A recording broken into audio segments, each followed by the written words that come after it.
So today we're going to start with our second session on data journalism. I'm not going to ask you to summarize what we did last week. I'm not that cruel.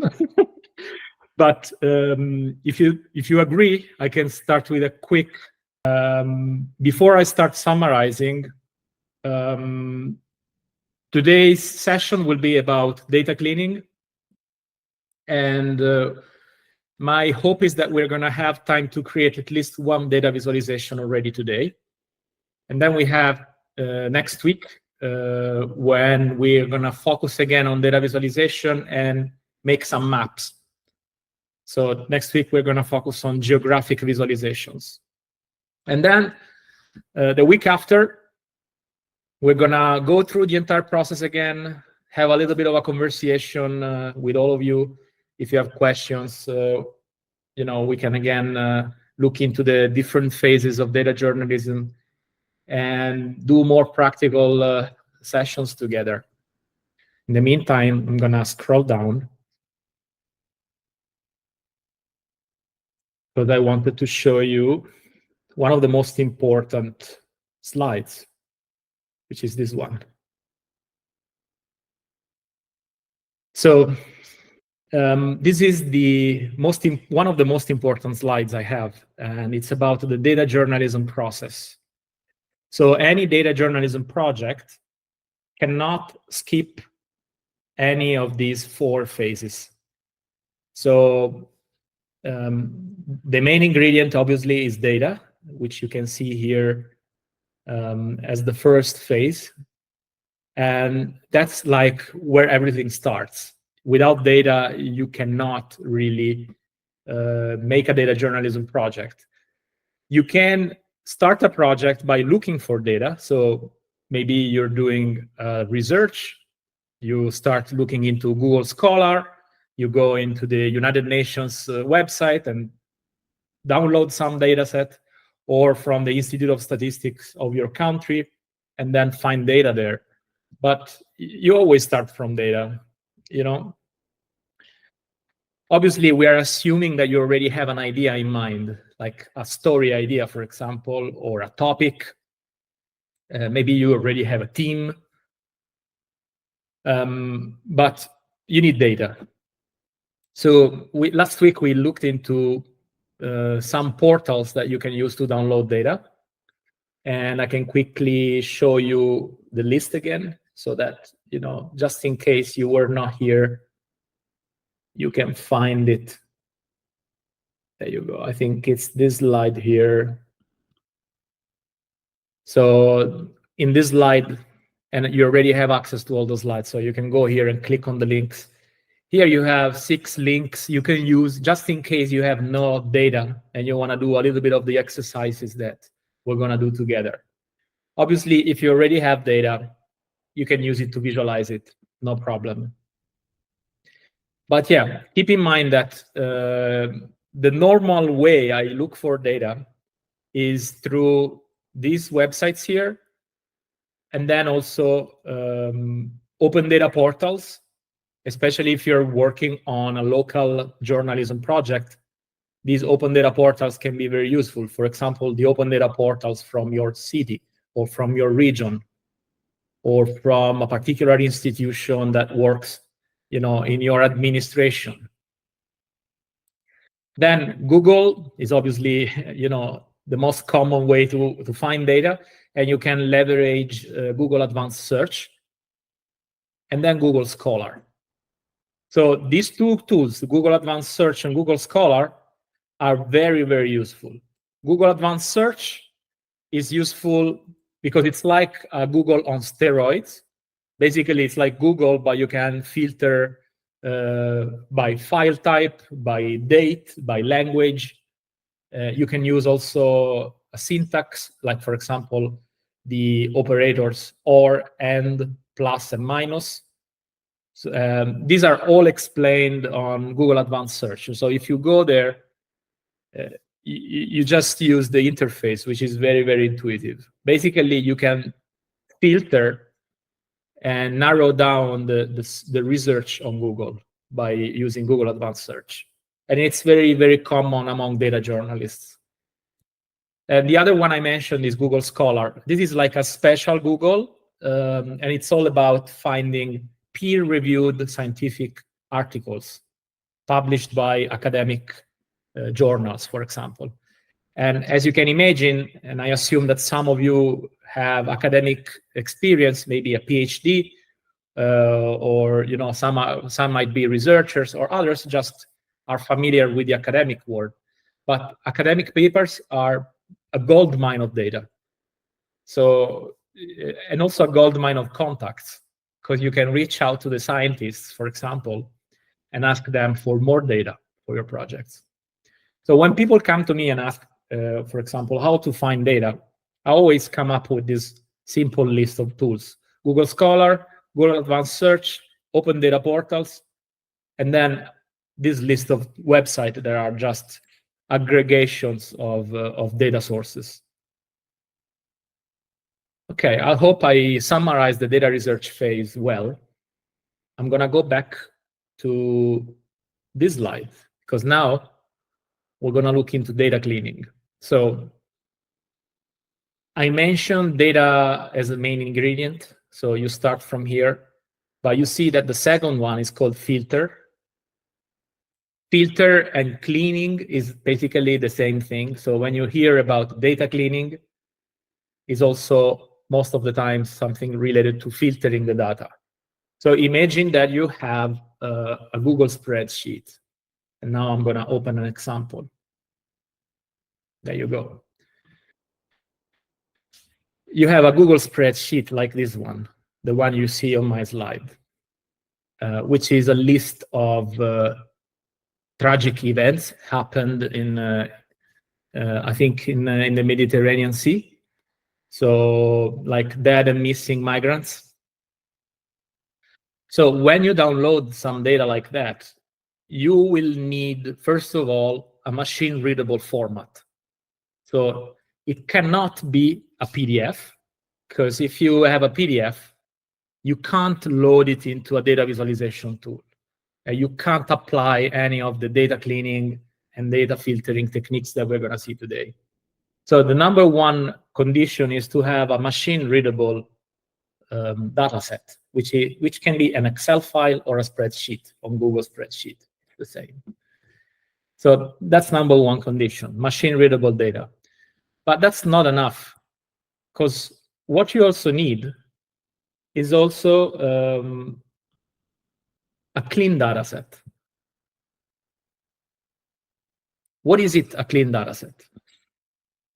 What is a clean data set? It's a data set that doesn't have noise in it and that can be loaded into a data visualization tool without crashing it, basically.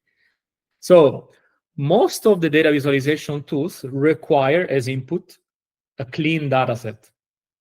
And most of the times when you download a data set from, for example, the World Bank, like the one you see on my screen, you see that this is not clean. So for example, one of the problems that this data set is that it has an empty row here. The row number 3 is empty. So that's a sign that it's not clean. Also, you basically see that the first row is not a consistent header. So the header needs to be on the first row. And I assume that you know what a header is, but the header is basically the names of the columns. So for example, column A here is the country name. You have all the countries here. You need this to be in the first row. Because otherwise, if it's not in the first row, the data visualization tool will give you error. So this kind of cut and paste and removing empty rows, checking that the data set is basically a perfect square and it's not like full of holes. It's what we call data cleaning in data journalism. So I'll show you some of the steps that you can take to clean this data set. But first of all, okay, we assume that you can download the data set from the World Bank, right? So if you click on this link, you're going to go on the World Bank data portal, you download an Excel file, and you're going to find it the same format you see on my screen. Then you can start cleaning it. So first of all, you open.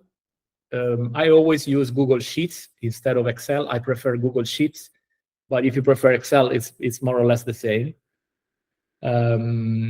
You open it and you start looking into it to understand it. And this is very obvious. But then, the next thing you're going to do, you're going to rename it so that you understand what's in it. And then you start duplicating the data into another sheet so that if you break it for any reason, you still have the original one. So you duplicate it and never touch it again.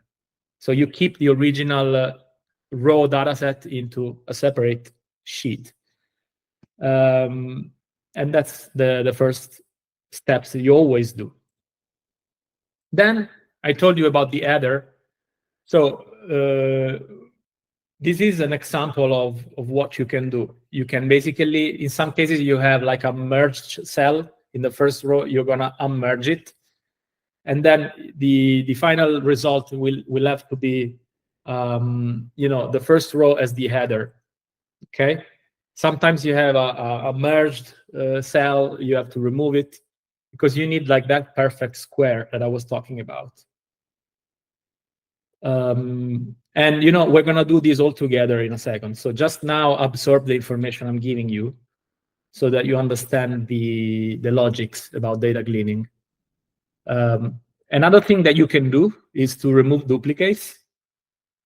So sometimes in the data set you have duplicates, you have maybe mistakes. To clean it, you may want to remove the duplicates. Then you can remove the columns that you don't need and the rows that you don't need so that you minimize the data set. Then, if there are problems with, for example, the text, you find it's too long, you can shorten it. If there is a problem with the format of the dates, you can change it. The suggestion is to do all these changes before you load this data set into a data visualization tool. Because data visualization tools don't have Excel integrated. So you have to do this before. And this is the final result. So you remember the messy version of the data set?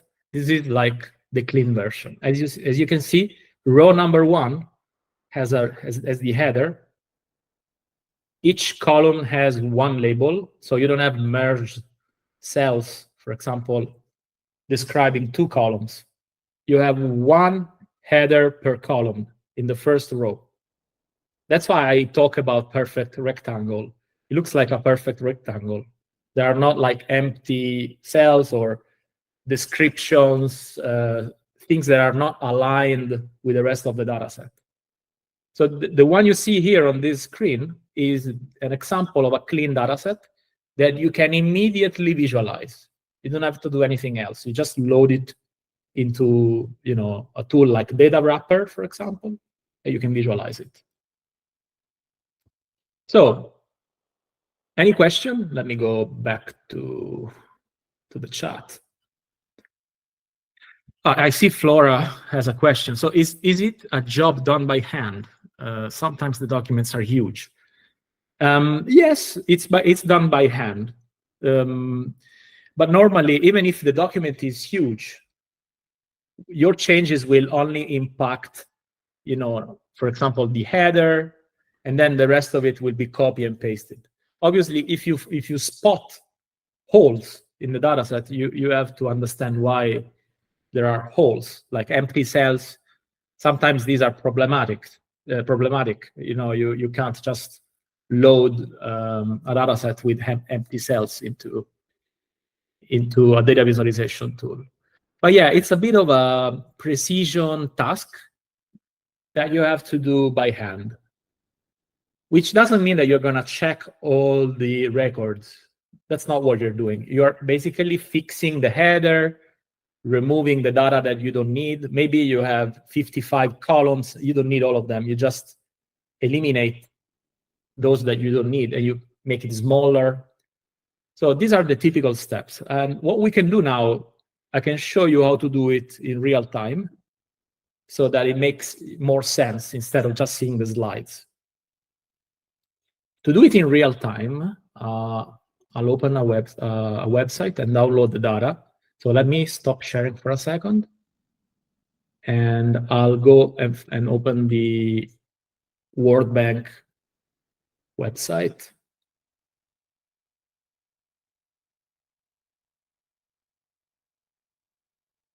Give me 1 sec.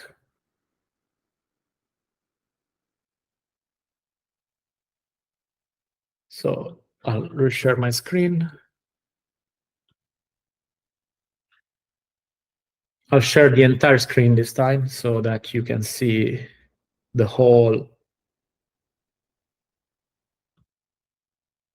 because I'm gonna swap, between tabs.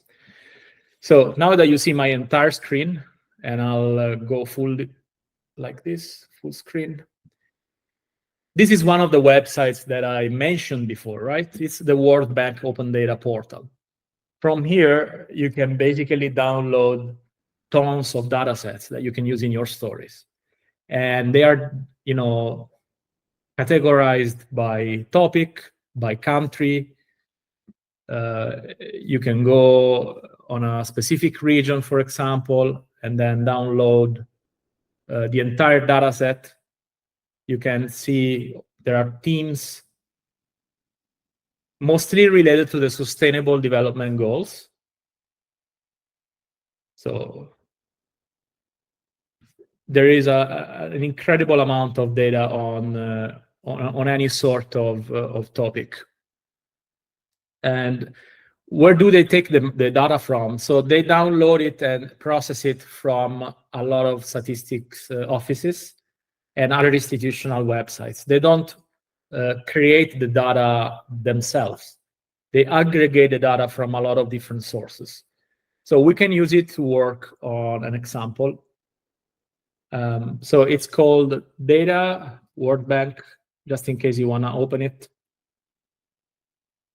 It's the World Bank Open Data Portal. So you can go on any topic, extreme poverty, for example, in the world. You can focus on specific countries. This is basically, up to you. You can choose what you like. And then the most important thing is that you basically download on this side. You download the CSV file or the Excel file. Up to you. Both are going to work on Google Sheets. So let's say I download the CSV. You see, I've opened it. It's full of data. All this data can be basically loaded into a data visualization tool. I'll try to open it and zoom in so you can read more. But this is just the preview of the CSV file I've downloaded. The topic in this case is extreme poverty in the world. So let me open it on Google Sheets so I can zoom in and start cleaning it. So to open it on Google Sheets, you go on Google Drive. If you prefer Excel, you can use Excel. Again, I'm completely neutral about it, but I use this one all the time. So I like it because it's very easy. You can basically import a file in seconds. And if you change computer, as long as you can connect on Google Drive, you basically have access to all your data in the cloud. So I've imported the CSV file I downloaded.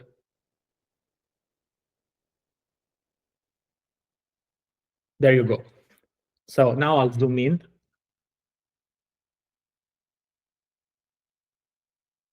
You see, this is the typical scenario of a random data set downloaded from a website. In this case, it's the World Bank. But if it was Eurostat, it would have been the same thing. Or if it was Istat in Italy or the Portuguese statistical office, the Greek statistical office, is going to be the same. You always have this scenario where the data set is not clean. So what did I say just a couple of minutes ago? That you don't want to have empty rows. So this is an empty row. This is an empty row. And this looks like the header, but it's not in the first row. So I'm going to mark them in colors so that you see like how I reason as I do this. So there are a lot of empty rows because they don't have data from 1960 for all the countries. So now it depends, like what do we want to do? Do we want to visualize extreme poverty over time, maybe in a specific country or in a specific region? This depends on our story. So this is actually completely up to us. But maybe we don't need data from 1960, and let's check how the data looks like. So it looks like most countries have data about the last years, the latest years, but they don't have all the data from 1960. So my suggestion is to, first of all, eliminate these rows. We don't need them. Then my suggestion is to freeze this row, which is called header. So to freeze it, you go here on View, Freeze, First Row. Then we can also freeze the first column. I'm assuming that you know a little bit of Excel, so I'm going quickly, but if you have questions, just drop it in the chat, and I'm happy to describe what I'm doing more in detail. But I think you now understand why I froze the rows and columns, because now if you scroll down, you can still see the data and the header because it's frozen, and you also have the first column frozen. So this is really good. Another thing you can do, you can make the header bold so that you kind of distinguish it in, better. And then you start basically, you can filter the data. So you can create a filter. Now, this depends on your story. Let's say you're doing a European story. You're doing a story on extreme poverty in Europe. Then you can exclude all the countries you don't need and just select the countries you need in your story by using the filters. Then I feel like we don't need this column and this column because we already know what's this all about. So this is the name of the indicator. You can copy it here.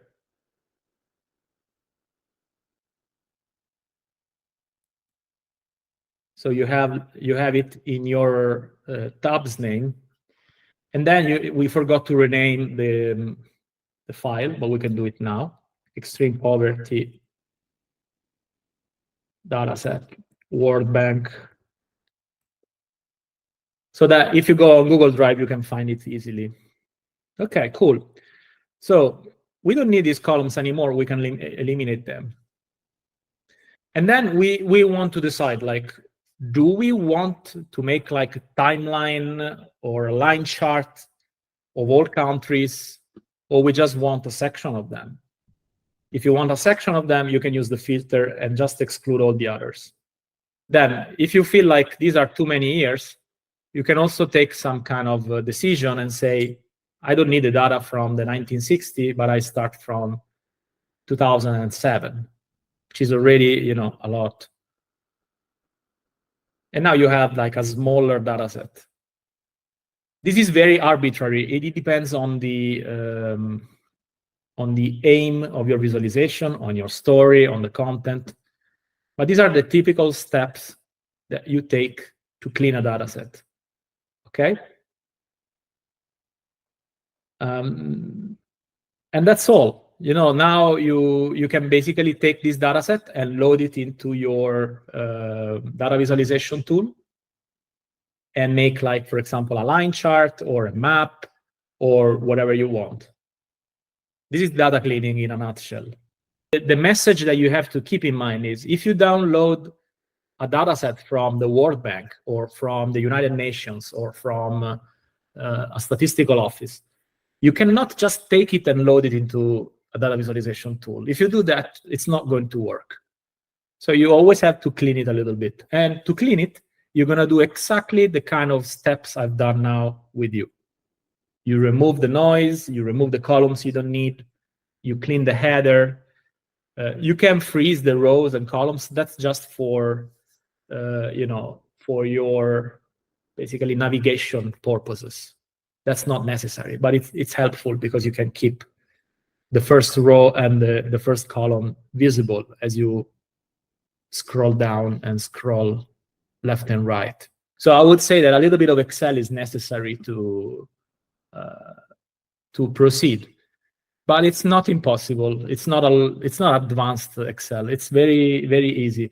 The functions that you need the most are cut and paste, then cleaning the header, like delete rows, delete columns, to eliminate the duplicates.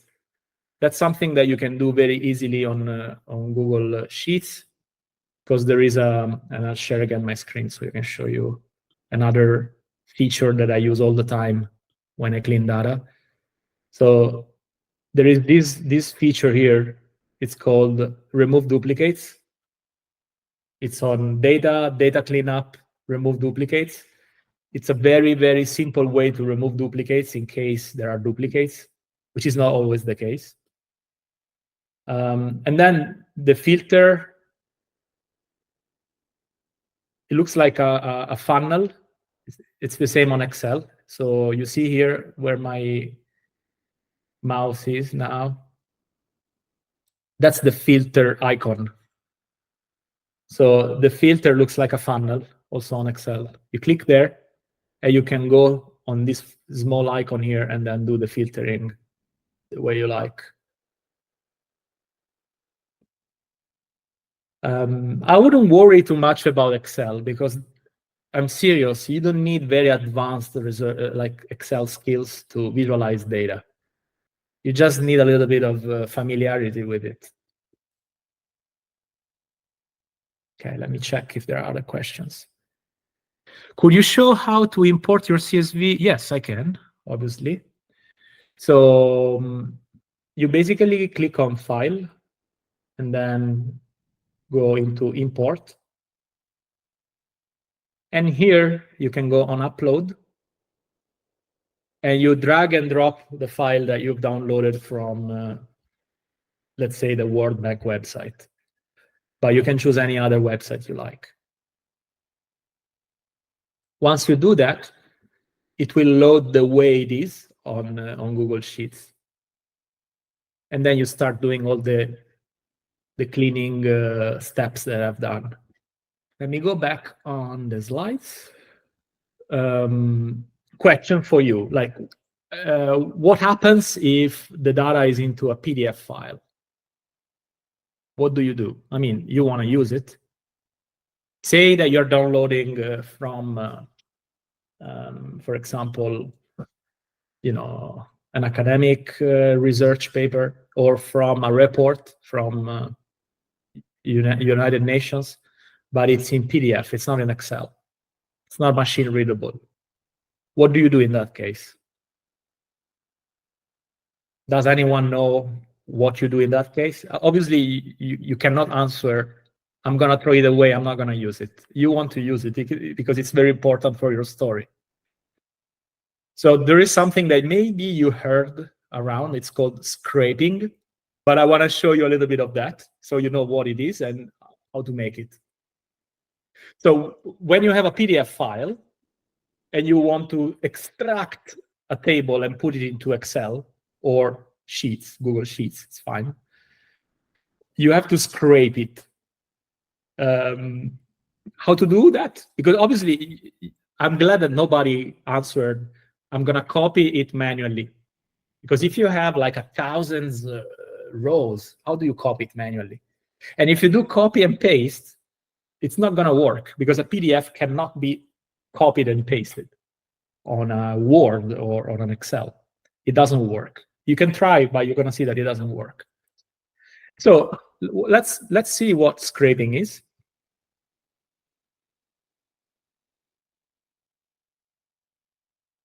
Data scraping. So scraping is the process of liberating data or text that is locked into a PDF file. And to scrape it, the easiest way I know is by using a tool called Tabula. It's a free tool to scrape PDF files. Let's see how it works. So first of all, you need to download a PDF file with data in it. I have some sample files that we can use. Second, you load it into Tabula. You don't need to install it. I mean, it takes a few minutes. You just download it, and I think on Mac, you double-click on the app, and it will load in your computer. Doesn't take long to install it. And I think it's the same on Windows. If you have a Windows machine, you can do the same. Once you load the file into Tabula, and we're going to do it together. So now I'll show you, and then we do like the live session. Tabula will translate a PDF file into a table that can be loaded on Excel in CSV format.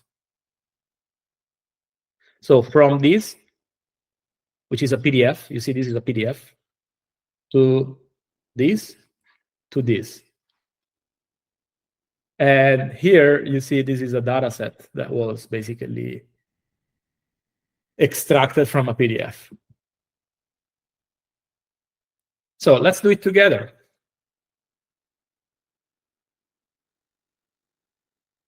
First of all, you have to go on tabula.technology. I'll drop the link in the chat. And I'll share my full screen again.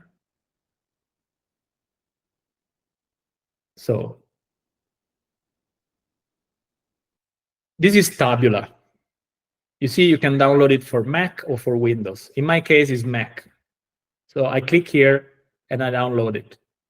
And it's already on my screen here. I open it. So you see it's opening here.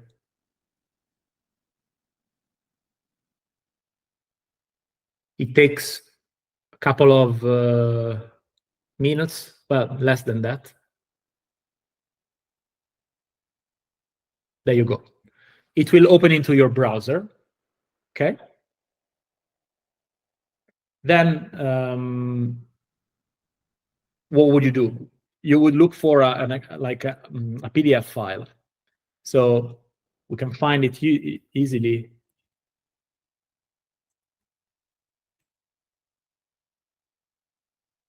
UN Habitat PDF report. This is the one I use for this example, but you are welcome to try it with your datasets.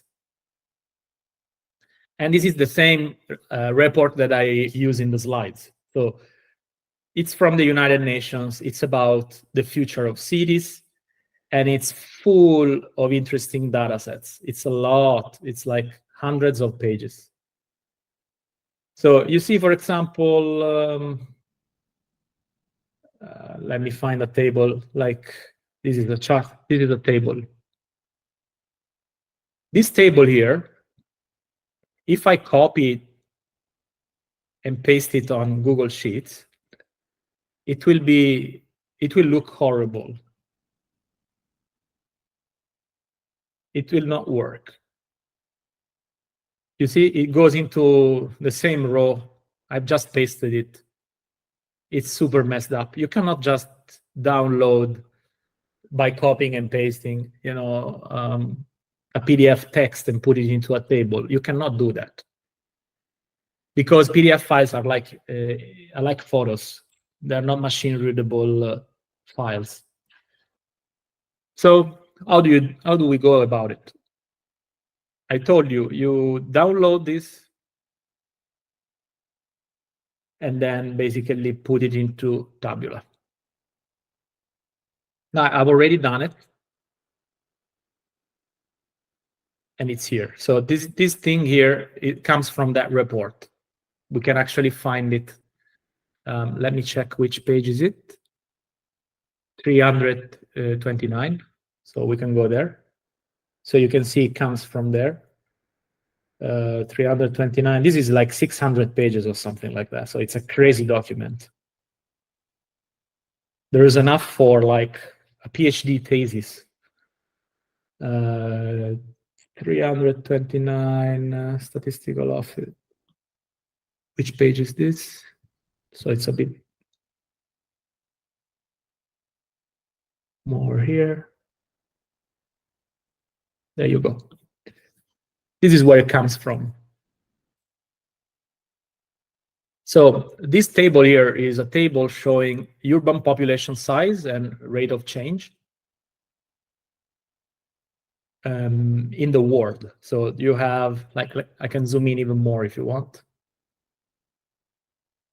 This is the table. It's a fantastic data set with a lot of interesting information about urban population in the world. How many people are moving from rural areas to urban areas by country between 2015 and 2035. So there is also a prediction over the next 10 years. Very interesting data. But as I showed you, you cannot just copy Command C, Command V, and paste it into an Excel. You cannot. So you have to scrape it. To scrape it, you load it into Tabula. So once you loaded it, what you can do, you can select the tables that you want to scrape. And you do it this way.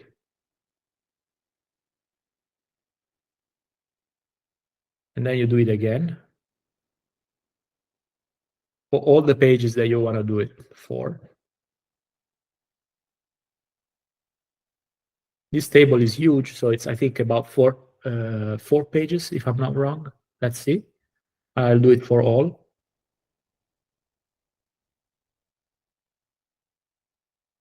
Then you do it again.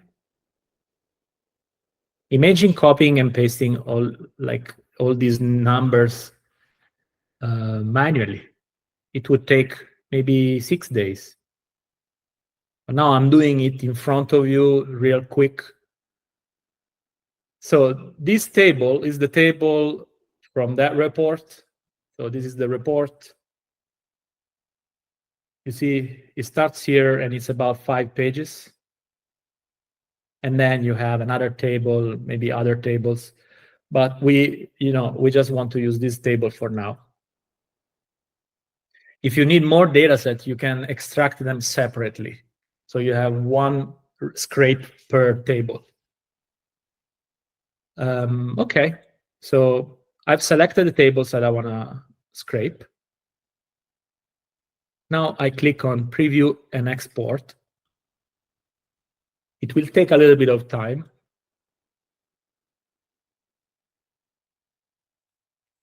So Tabula is basically processing the PDF file and transforming it into a machine-readable CSV file. So it looks a bit broken to me. For example, there is an empty column here. But most importantly, the numbers don't seem to be separated. They're all together here. So if you look into the original table, you see that world will have like 5 values here. 3.9 million, 4.23, 4.3 million. so on and so forth. It put it all together here. So this is not okay. We have to click here on this feature called lattice extraction method and see if it works. And it works. So basically, there are two ways to scrape data. The first method is the stream extraction method, and the second is lattice extraction method. If one doesn't work, the other usually works. So you try both and see if the data looks good. And now I think you can recognize that the data looks good because the columns are now separated correctly. And this is the full table all together. Problem is that it takes the header again and again, but we can clean it later as we load it into Google Sheets. So this is good. You can export it in CSV. And then go on Google Drive again, open Google Sheets, and import it.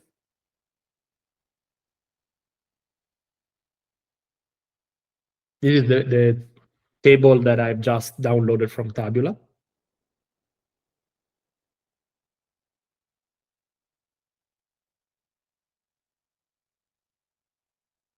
Open. There you go.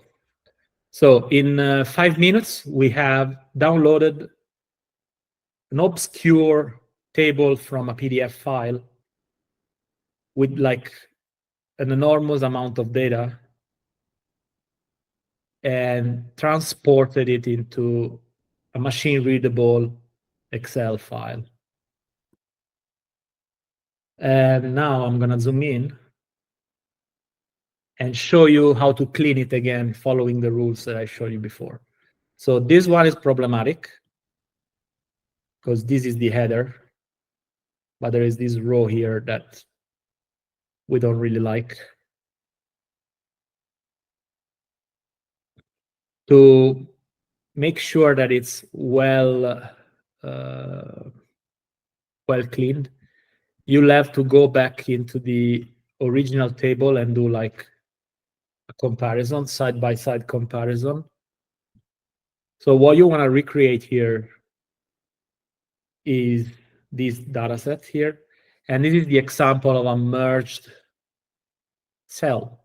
So we either unmerge it or just integrate the information here into the header row. It's fine, both works. The other approach here is to select the columns that you are interested in, that you want to include into your visualization, and remove all the rest. So this is up to you, up to the journalist to understand if you want to visualize this subset here, urban population by country, to see where the main urban population lives in the world. And then the other one is like average annual rate of change of the urban population by country. So it means like how many people change from rural to urban per year, or well, not per year, but per 5 year.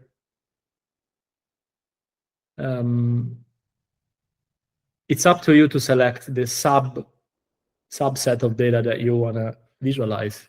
So this is really something that you can pick every time you do this. In any case, we don't like this header. We want this header here, because you see this one is half empty. It didn't scrape it the way we wanted because those were merged cells. So I think for now we can basically say we just focus on the first subtable and eliminate the others, just for the example. Here, this one, we don't need it anymore. And then, actually, let me take, this is the title, so I'll put it down here.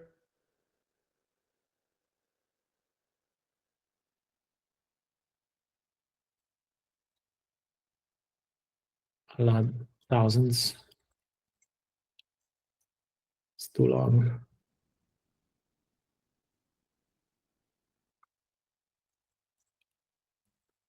Like this. Here I rename it into UN Habitat.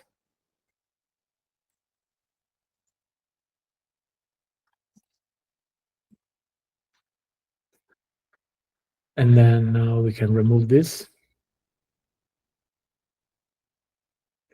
And now I told you we don't like these either. This is a repetition of the header, so we're gonna remove it. It will show up very quickly if you scroll down.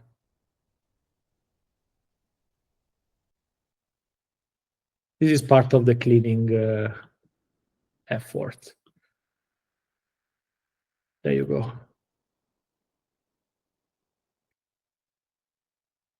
Okay. So this is a relatively clean data set that you can take and load into a tool like Datawrapper, and we're going to do it in the last half hour today. So scraping is that process to transform a PDF file into an Excel file, basically, or just the section of the table that you need. So that's the scraping question. And how do you do that? With Tabula. You use Tabula. There are thousands of ways to do that, but the best and the easiest one without coding is Tabula. There are other methods that you can use, Python or write code to scrape. It's much more painful. So I suggest using Tabula because it's a very user-friendly tool. You download Tabula, open it on your computer, and then you load the PDF file into Tabula. You do that kind of selection of tables with that red square that I did, then export the CSV file, open it into Google Sheets, and clean it the way I showed you before. Clean the header and all that. That's the most annoying and painful part of data journalism. It's called data cleaning. The rest of it is more fun, it's more colorful, there are charts and maps, design, and all that. So I'll share my screen again, because now we want to pick the fruits, of so much pain and maybe visualize this data. So after you have cleaned it, what do? You want to visualize it, right? You want to make it like a chart or a map or something like that. Does that sound right? Okay. So I have to share my entire screen again, I think. Well, I think I can go and share the window. I think that'll be fine. So there you go. I mentioned the tool that we're going to use for visualization purposes, right? It's called Datawrapper. So let's keep in mind that we can visualize some of the data that we've cleaned together and open Datawrapper. So this is Datawrapper. In the slides, if you open my slides again, just as a learning resource, there is an entire section about Datawrapper. So you find it here. So this is the site that I just opened before. It's datawrapper.de. Datawrapper is a visualization tool made by a guy called Mirko Lorenz, who used to work, I think he still works, at Deutsche Welle in Germany. And it's one of the most common and user-friendly and nice tools for data visualization. You can make things like the ones you see on my screen, basically, without coding. So to make something like the one that you're seeing here, what you have to do is to find the data, clean it, load it into Datawrapper, and then configure the visualization. So we are moving from very noisy raw data found on any website to something that is more clean and easy to understand, easy to read, which is the clean version of it on Google Sheets. And then from Google Sheets, we're moving into Datawrapper, where we can make the visualizations that we are going to embed into our stories. The cool thing of Datawrapper is that it's responsive. So it means that if you create a visualization with Datawrapper, you can open it from your computer, from your tablet, or from your smartphone, and it will adapt the design automatically. It's very important because our ultimate goal is that people will basically consume our visualizations the right way. And we need to make them accessible from any device. So again, other examples of visualizations made with Datawrapper.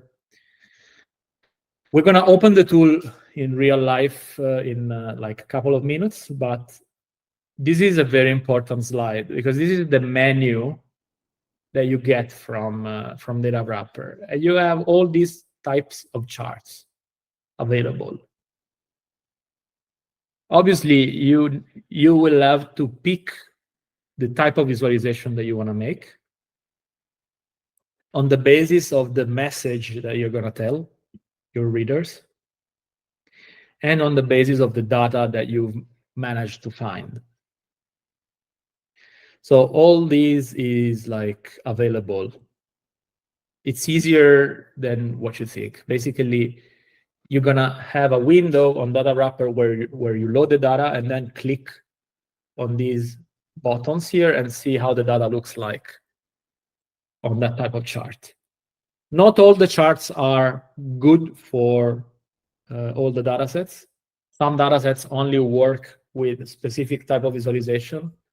For example, if you have years, you have a time series, you cannot make a pie chart, but you can make a line chart, so on and so forth. And this is the final result. When you finish the work, you can include it into your flow, into your story. And it's going to be interactive, zoomable. You can sort it. You can really, understand the data way more than you would from an Excel file. Because imagine you're just cutting and pasting an Excel file into your article. Nobody will give attention to it. I know you're visualizing it this way. So obviously, we are not in partnership with Datawrapper. We use it because it's the easiest one. And it's very common. It's used by a lot of media. But obviously, there are a lot of other tools that you can use to visualize data. So keeping in mind that if you don't like Datawrapper for any reason, and you have time to explore other tools, from this slide, you can get an idea of how many tools you can get. And there is also this spectrum here, that from the easiest to the hardest. And you see Python is down here. D3.js is also a very difficult one. I think most of the cases you're not going to need it. You can just rely on Datawrapper, or if you want something more custom, you can try Flourish and row graphs. So Datawrapper, Flourish, and row graphs are my favorite. Let's put it that way. Then some people I know use Infogram, which is this one. And if you're going to meet other data journalists, they will probably tell you their favorites, and they're going to be different from mine. But you can explore all of them if you want to. So I think this is also important. We're going to restart next week from this slide, I think, because it's so important. But just keep in mind that the chart, or I mean, any visualization, is not just about the visualization itself. It's also about the entirety of the package that you're creating. It's also about the title, the subtitle, the footnotes. The annotations are very important, because at the end of the day, what you're doing, you're helping readers to understand the data. You're guiding them through the understanding process of a data set, which is not straightforward. So if you visualize data and then you don't put a title and a description, you don't put any annotation, you remove the footnotes, people will get lost into that. So it's so important to keep this in mind. Datawrapper will let you customize the entire package. So if you go back, you see here you have a map or a chart, and then you have like the source, the title, subtitle, the legend. You have annotations around. So all this can be done using Datawrapper.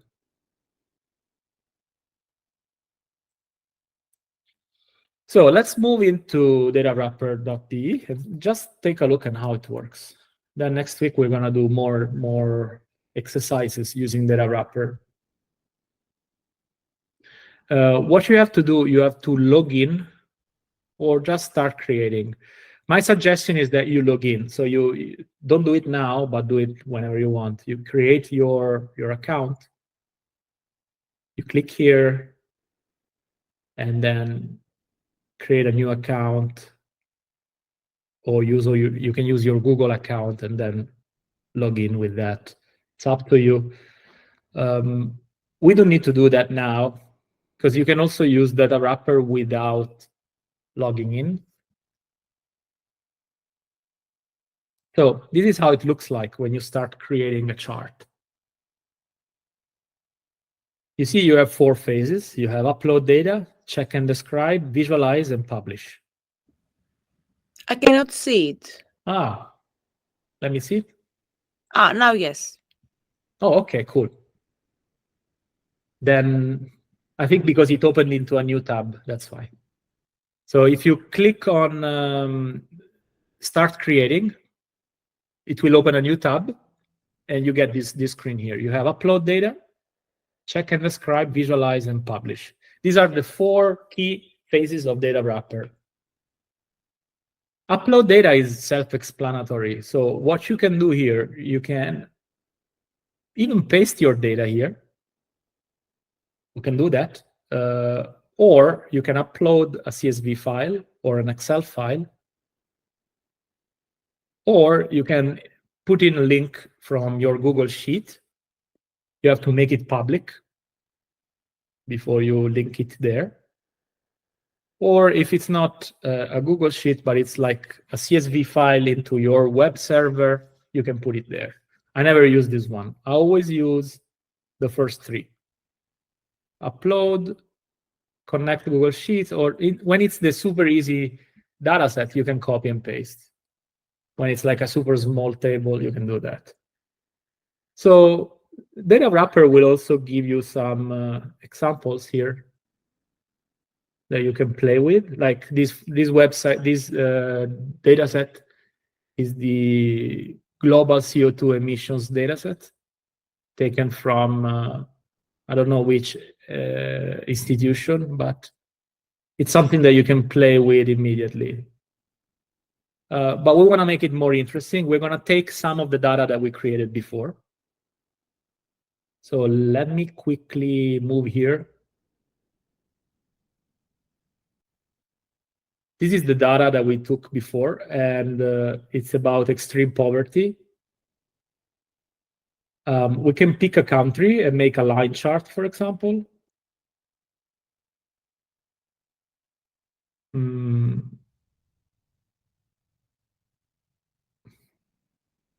It's really up to us. So, well, I'll take this country here, Italy, just because this is where I'm located now. You can use any data that you want. You just take it from there. And then you create a new tab like this, for example, and paste it. And then you also copy and paste the header. So you see, I've just extracted Italy from that big table. And you have data until 2021, was the latest data available on the World Bank. So we can remove all the rest. You can also do the freezing again. I'll do it for you. It's not strictly necessary, but you can do it. You freeze it. Country code, we don't need it. So I think we can remove it. So I think let's see what happens if I use this small data set, copy and paste it into Datawrapper.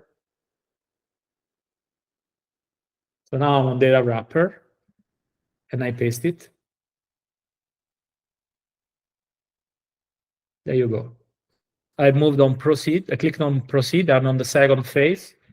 And you have this very, very clean table, which is exactly the table that we extracted from our Excel file. You can transpose it like this. We can see next week why we are transposing it. It's very intuitive. Sometimes you need to transpose a table. A transposition is just swapping rows with the columns. You do it because sometimes the visualization will look differently if you do that. So you can try yourself and see what happens if you transpose it and then revisualize it. Click on proceed again. I'm deliberately going very quickly now because I want to show you how easy it is. And this is actually wrong title. But I'm visualizing the data like super quickly using Datawrapper. You see? The data that we've extracted from Excel is now being visualized.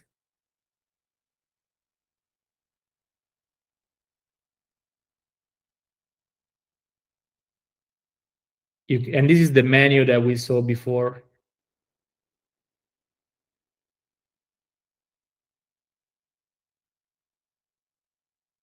Click around and see the differences between all these charts. Next week, we're going to look into this very much in detail. But now just start familiarizing yourself with Datawrapper. And if we go back into the dataset, so this is the dataset again. We do have a title here on the tab's name, which we can take and put it into Datawrapper as the title of the chart. You can change the colors, you can change the source, you can change the y-axis, the horizontal axis, all things that we're going to see next week. But just, you see, you can change the design very easily.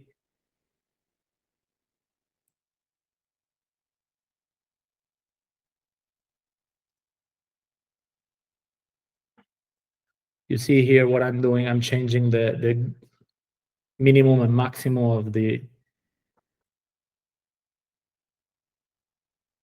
chart. This is also a deliberate action that the data journalist will do.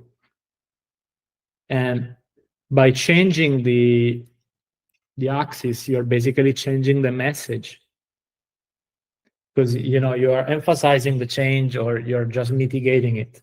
We're going to see this more next week. So I think this is a more or less interesting chart already. Do we want a line chart or an area chart? I think line chart maybe. Sometimes you just decide on the basis of your taste. But keep in mind that the same data can be visualized in multiple ways, and sometimes you are sending different messages. And then you can do a lot of things, like, for example, adding notes. So this is a data set about financial poverty, or just poverty. We know that in 2008 there was a financial crisis. You can add a note here. And then, without any kind of real effort, you can also add a range, because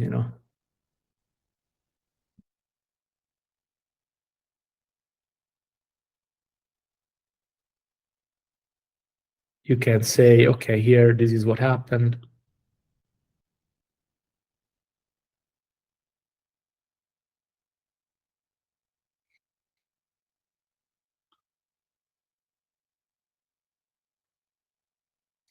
And then you continue,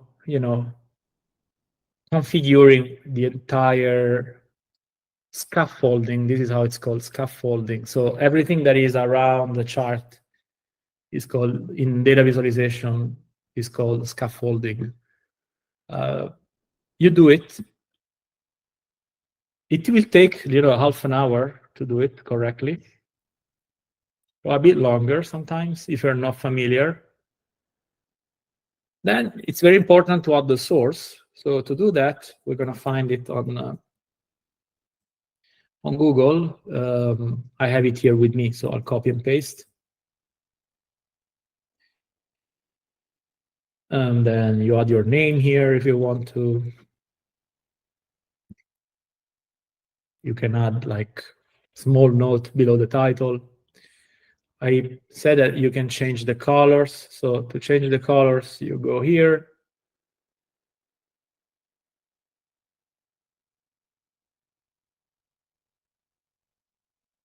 You can fill the area below the line, just if you want to.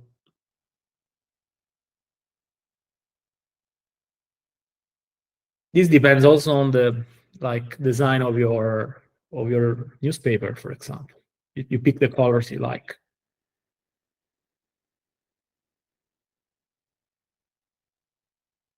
You can add margin, remove margin.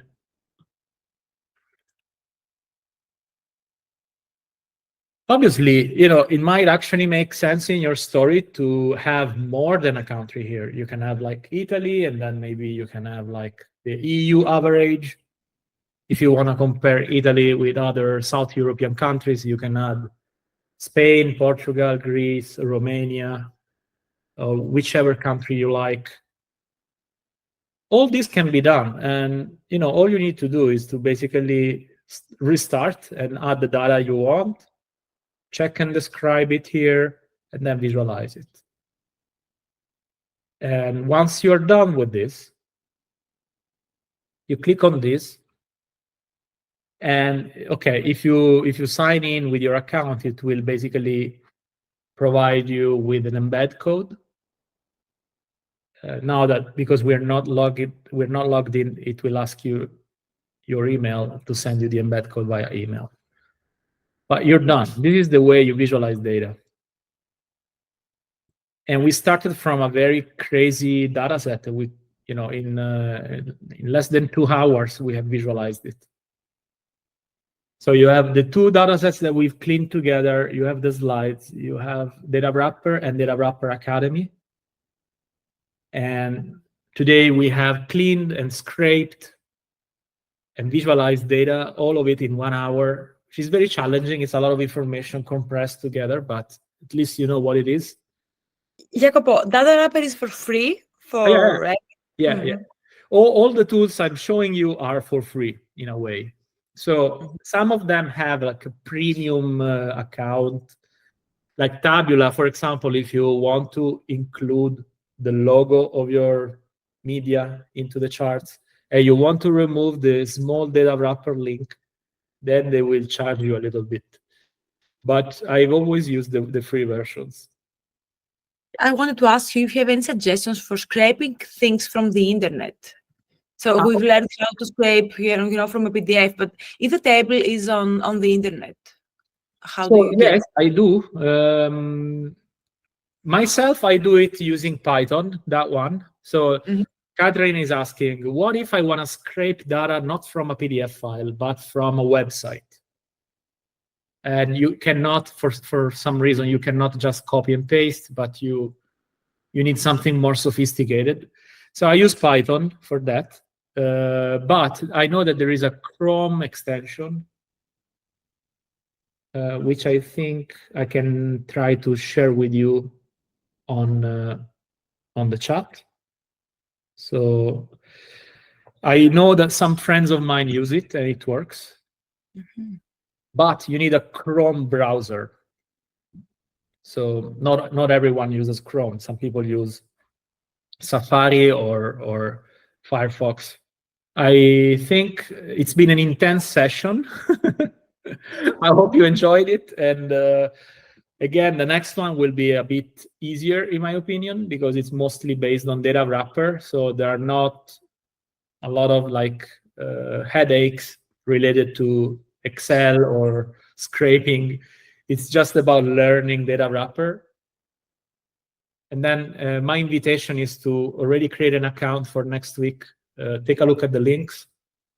If you really have time and you feel confident, you can also start finding data, cleaning it a little bit, and then visualize it.